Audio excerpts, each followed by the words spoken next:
Assalamualaikum warahmatullahi wabarakatuh. Ya, masih kurang fit teman-teman. Oke, di depan saya ada 3 tabu lampot ya, yang saya taruh di depan rumah nomor 8 ya. Sebenarnya ada 2 lagi, Farang sama Kurma. Nah, ini kita fokus ke 3 dulu teman-teman. Ada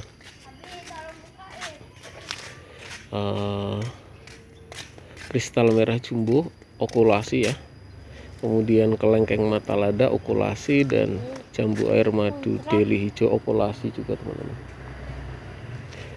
Nah, nanti dibuang tempat sampah, jangan lupa. Itu masih ada yang di atas meja belum dibuang.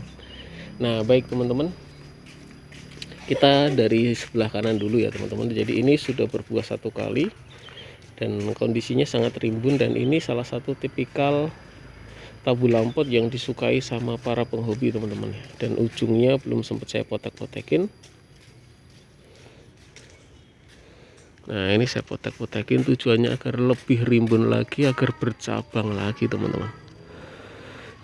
Kemudian dari tunas baru itu biasanya akan muncul calon bunga lagi. Nah, itu strategi yang sederhana ya. Seperti itu teman-teman.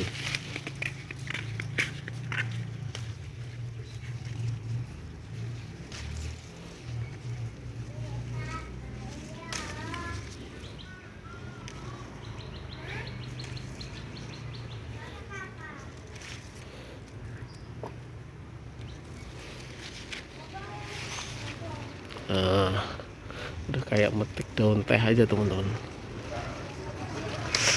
Nah, seperti ini. Taruh di sini.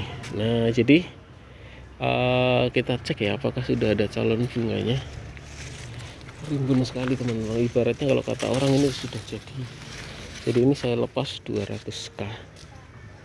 Kemarin ada yang nanya, ini udah bagus Pak, berapa? 200k. Ini udah jadi Pak. Iya, karena memang udah rimbun. Jadi beberapa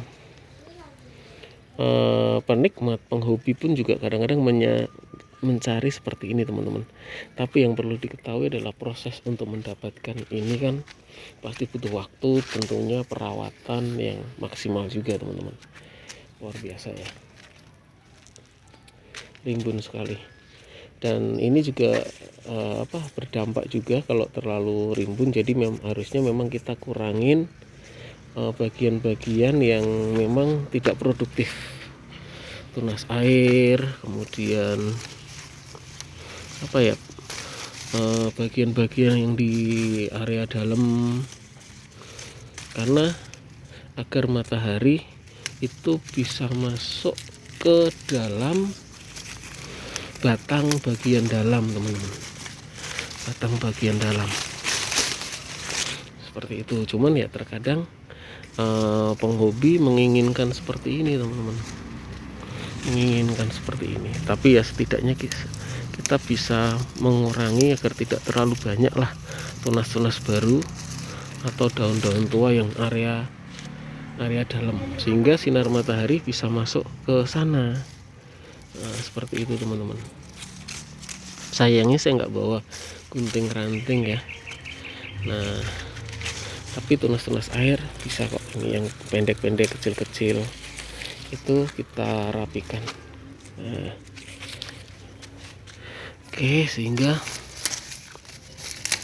itu tadi sinar matahari bisa masuk ke dalam. Abi mah. Abi di tangan Abi ada belalang. Mau bikin nakutin aja. Oke. Nah, jadi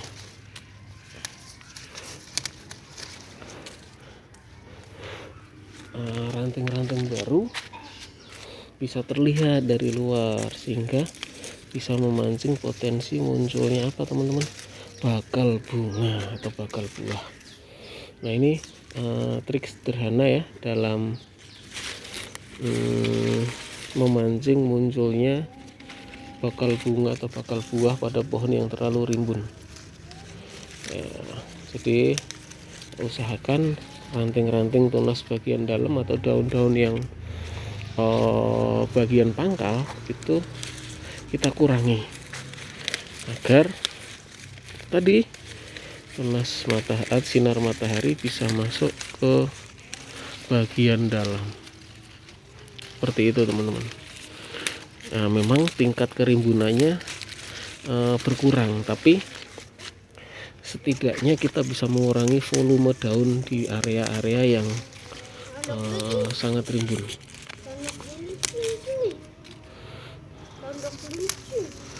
Itu, tapi tingkat kerimbunannya pun tidak terganggu ya, tingkat kerimbunannya pun harapannya tidak terganggu teman-teman, seperti itu.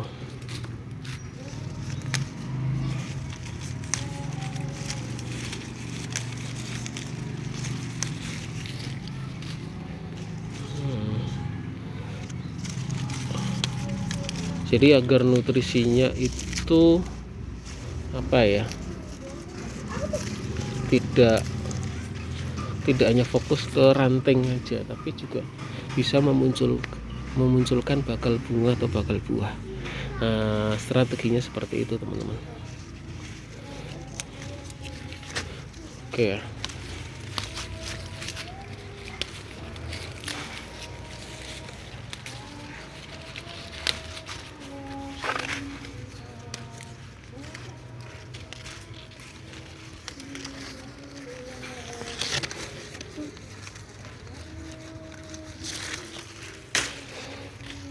Nah, terlihat lebih renggang ya, sehingga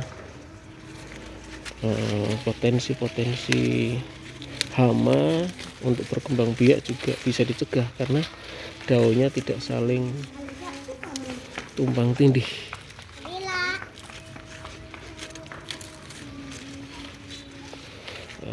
Seperti ini teman-teman.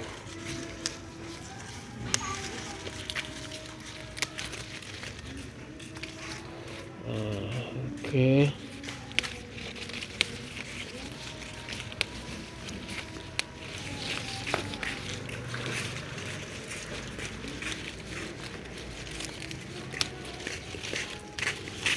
Ya, keren banget sih.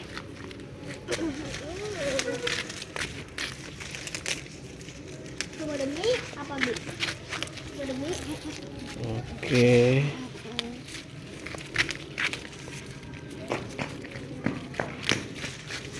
Nah, ya seperti ini teman-teman ya, terlihat lebih rapi ya. Daun-daunnya juga meskipun masih bersentuhan, tapi volumenya sudah jauh berkurang ya dibanding tadi.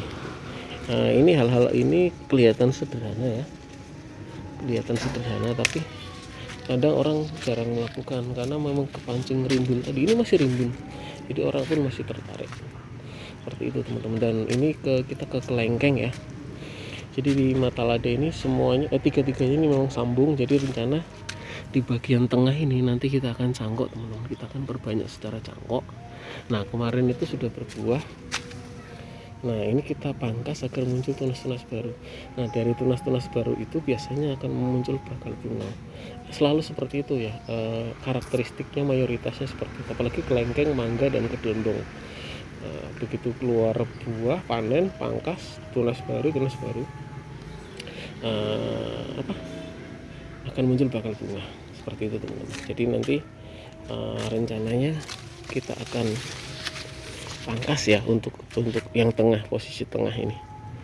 Nah, jadi untuk mengurangi kerimbunan juga, ini ada ranting yang agak menjulur ya, nanti kalau memang perkembangannya bagus kita cangkok juga. Nah, kita fokus ke ranting atau batang bagian tengah. Dari ketiga ranting ini nanti yang tengah kita akan cangkok. Oke ya. Kemudian berikutnya kita ke sebelah ini ada jambu air madu deli hijau, sama sih okulasi atau sambung ya. Cuman kemarin kita kombinasi sama kiojok ya. Kiojoknya sudah bisa hidup. Nah, ini dari kiojok cuma cincalo tebunya mati, madu deli merahnya mati, dan dalharinya juga mati teman-teman. Nah paling nanti kita akan coba sambung kembali, jadi otomatis ini buat koleksi pribadi ya. Jika kemudian, karena kalau 5 kombinasi madu deli hijau, madu deli merah, kiojok, cincalo tebu dan dalhari, ada 5 kombinasi, tapi saat ini baru ada 2 ya. Dalhari kiojoknya bisa hidup. Nanti kita sambung lagi untuk madu deli merah, dalhari, cincalo tebu dan madu deli merahnya. Pokoknya ada 4 tadi ya. Nah kira-kira seperti itu ya. Jadi memang ini bagus banget ya, apalagi batang bawahnya terlihat sangat besar. Nah yang jelas terus menanam, terus belajar lah menghijaukan lingkungan sekitar. Terima kasih, selamat menanam.